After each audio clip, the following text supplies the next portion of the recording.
Bem-vindo, irmãos, que Deus esteja abençoando todos vocês. Estamos começando a nossa reunião do encontro de pastores. São vários pastores, vários presbitérios, vários locais, e rogamos que Deus esteja abençoando a vida de cada um de vocês. Já batemos um papo, já conversamos, vamos trocando umas ideias, e nesse instante nós vamos ouvir a mensagem do nosso pastor Kennedy. Antes dele orar, antes dele pregar, eu vou pedir ao reverendo Alfredo que nos dirija a Deus em oração. Por favor. Senhor nosso Deus, nosso Pai, graças te damos por este dia, pelo privilégio de estarmos conectados uns com os outros e contigo. E te pedimos, Senhor, que fortalecidos pelo Senhor, sejamos unidos e edificados através da palavra do teu servo. Em nome de Jesus nós oramos. Amém. Vamos ouvir a palavra do Senhor com o reverendo Kennedy. Ok, irmãos, graça e paz a todos. É uma alegria muito grande rever alguns queridos aqui. Queria saudar especialmente aí o pastor Gideão, que estivemos todos orando pela sua saúde. Graças a Deus, o irmão está bem, está de volta aí, que Deus continue lhe abençoando. Amém. Muito obrigado pelas orações. Amém. E a todos os queridos e amados aí de caminhada. Hoje eu quero compartilhar um texto do Evangelho de João, capítulo 17, conhecido como a oração sacerdotal, a oração do sacerdote, a oração que o Senhor Jesus orou pelos seus discípulos e por todos nós que iríamos nos tornar discípulos de Cristo. E nessa oração do Evangelho de João, capítulo 17, ele coloca aqui características ou marcas meus queridos, povo, da sua igreja, dos seus seguidores. Como é que nós, povo de Deus, filhos de Deus, devemos desenvolver o caráter de Cristo? E veja algumas coisas interessantes aqui. Jesus orou por nós. Primeiro, no versículo 13, João, capítulo 17, verso 13, ele diz assim: mas agora vou para junto de ti, e isto falo no mundo, para que eles tenham meu gozo completo em si mesmo. A primeira característica que o Senhor Jesus orou aqui, talvez diferente de mim, não sei de você, a primeira marca que ele espera dos seus discípulos, ele colocou nessa minha versão aqui a palavra gozo, mas ela também pode ser traduzida por alegria. A primeira marca de um discípulo de Cristo é a alegria. Como a palavra de Deus diz, a alegria do Senhor é a nossa força. Nós agora estamos voltando à alegria de ir à casa do Senhor. Alegrei-me quando me disseram, vamos à casa do Senhor. Passamos aí alguns meses de confinamento. Muitas pessoas preocupadas, muitas pessoas ansiosas, muitas pessoas cheias de problemas que esse confinamento acabou revelando.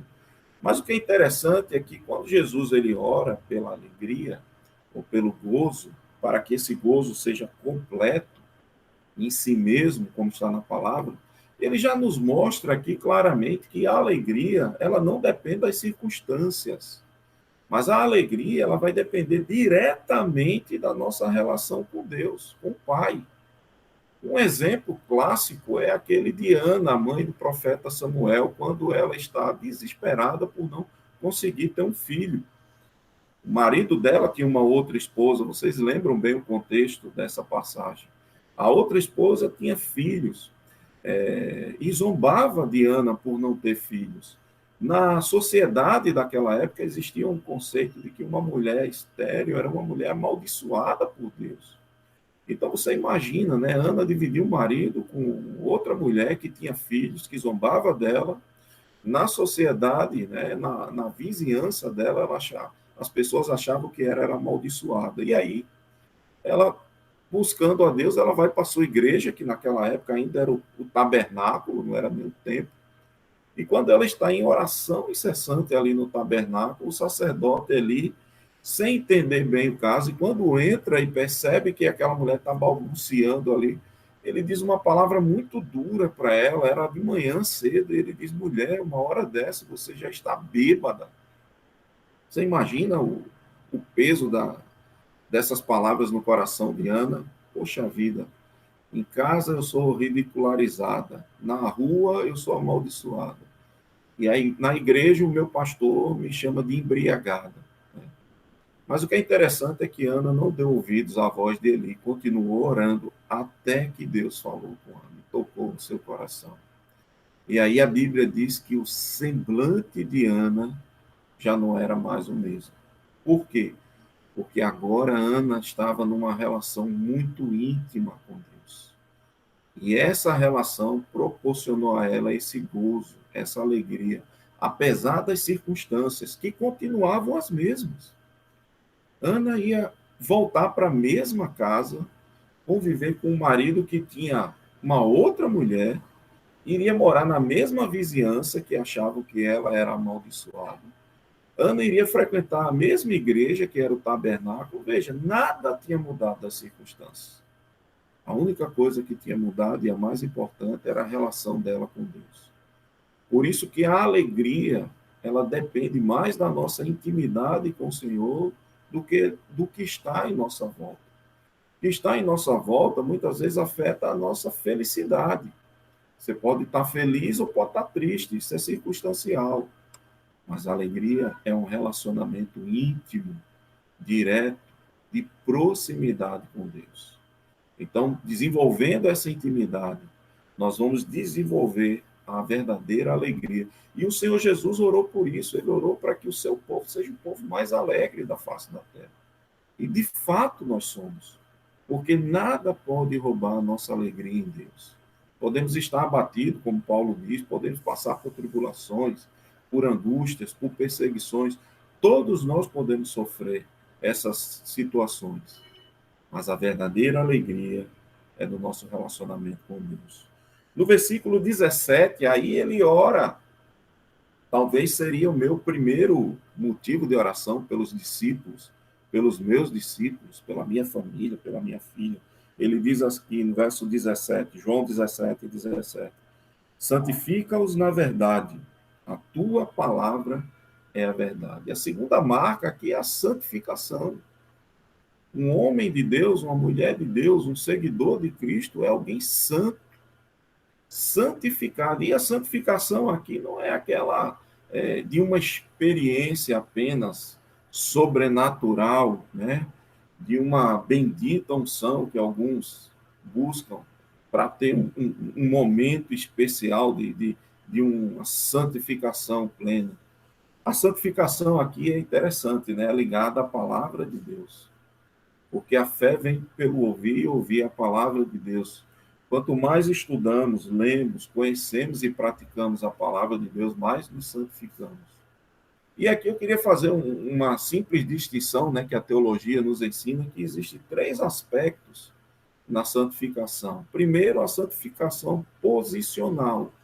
Aquela que a Bíblia diz, se alguém está em Cristo, é uma nova criatura. Então, todos aqueles que nasceram de novo, eu, você, todos nós que temos a Cristo, nós somos santos. Nós já estamos em santidade. Essa santificação é chamada de posicional.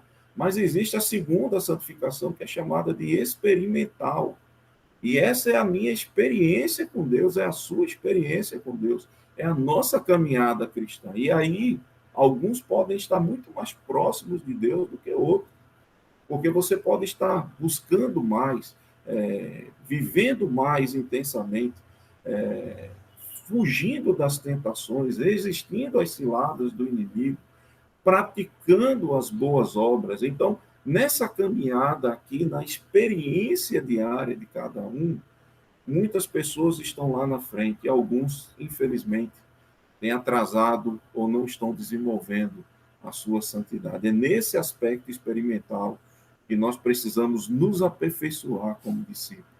E o último aspecto da santidade é chamada de santificação futura, que é a glorificação do nosso corpo. Um dia teremos um corpo que o pecado não terá mais domínio, o pecado não terá mais vez, o pecado será tirado de nós. É um corpo sem pecado. É o corpo que a Bíblia chama da glorificação. É o que todos nós ansiamos por essa plena santificação. O Senhor Jesus, ele intercede pela nossa santificação. Ele intercede para que sejamos livrados do mal. Ele intercede por nós para que nós andemos em santidade. O nosso povo tem que, além de ser santo, caminhar em santidade e aguardar ansiosamente essa santificação futura. O terceiro aspecto aqui ele coloca no verso 18, e aí ele diz assim: assim como tu me enviastes ao mundo, também eu os enviei ao mundo. Essa palavra aqui, enviar, né, enviado, é a palavra apostelo, que vem da mesma palavra de apóstolo. O apóstolo é um enviado, é um mensageiro. Em latim, essa palavra significa missão. Olha que interessante. Todo discípulo de Cristo, ele tem uma missão. Todos nós fomos enviados para um trabalho. Alguns para um trabalho transcultural. O reverendo Luiz Augusto Bueno, aí, ele está na frente, no fronte, né, no velho continente, naqueles que nos colonizaram e que carecem da luz do Evangelho. Mas os demais colegas, como eu, que estamos aqui, nós também fomos enviados para uma missão aqui local, na nossa região. Né? No meu caso, que sou nordestino, da minha cultura, no meu idioma, né? Dentro da minha zona de conforto, da alimentação, do ambiente que eu conheço. Alguns são enviados dentro do seu próprio país, mas para um outro tipo de trabalho, né? Trabalhar com outras tribos, e não só as tribos indígenas. Eu gosto muito do trabalho do irmão, do reverendo Alfredo, o Daniel, que ele faz um trabalho maravilhoso, o Ministério A Arca, no centro da cidade, e tem tanta gente, né, fazendo trabalhos aí em tantos lugares, homens e mulheres, isso aí não é apenas de reverendo, de pastores, de missionários. Todo discípulo ele tem uma missão. Eu brinco dizendo que Deus colocou esse M aqui na palma da nossa mão, né, para lembrar que é mãe, ou está na hora de comer mamão, né, ou qualquer outra palavrinha que alguém gosta, mas é para lembrar diariamente que nós temos uma missão. E essa missão é a mais importante de todas, que é a missão de levar a palavra de Deus aos corações. Por isso que o Senhor Jesus, ele nos envia para missões, para uma missão específica. E aí ele continua agora, no versículo 22, colocando a quarta marca aqui de um verdadeiro discípulo. Ele, no versículo 13, ele falou de alegria, no verso 17, de santificação, no verso 18, de missão, e agora no versículo 22, ele diz assim: eu lhes tenho transmitido a glória que me tens dado, para que sejam um, como nós somos. E no verso 23 ele diz: e eu neles e tu em mim, a fim de que sejam aperfeiçoados na unidade, para que o mundo conheça que tu me enviastes e o amastes, como também amastes a mim. A quarta marca, meus queridos, é unidade. O povo de Deus tem que aprender a viver em unidade. Eu acho que aqui é onde nós mais falhamos. Digo nós como todo, como igreja, como povo. Unidade é diferente de união. Unidade união, por exemplo, nós aqui estamos no mesmo, numa reunião unidos, né? Na igreja as pessoas estão unidas ali, sentadas no mesmo lugar, na mesma posição, direcionados. Mas unidade vai muito mais além de união. Nós presbiterianos temos até a união de mocidade presbiteriana, que muitas vezes não está unida, infelizmente. Mas unidade é quando nós temos uma só fé, um só Senhor, um só batismo, um só Espírito, um só propósito, unidos, canalizados. Se a gente pegar, por exemplo, uma luminosidade aqui da minha casa, da luz, Se você canalizar toda essa luz elétrica aqui, e focos de luz, num único ponto, essa luz ela se transforma num raio laser. E o raio laser, ele fura uma parede de aço. Esse é o poder da unidade. Infelizmente, nós não temos cumprido bem essa missão, ou melhor, essa marca da unidade.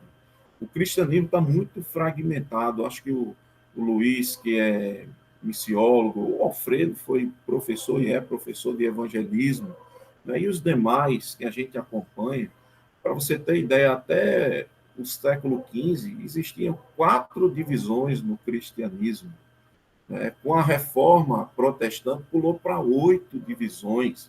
Mas quando vem o advento do pentecostalismo no século XX e agora no século XXI, a estimativa é que nós já somos mais de 100 mil divisões dentro do cristianismo. É muita fragmentação, né? O povo de Deus perde o seu poder quando ele não está andando em unidade. O Senhor Jesus, ele orou para que o mundo saiba, né, que nós fomos guiados por essa característica, pela unidade.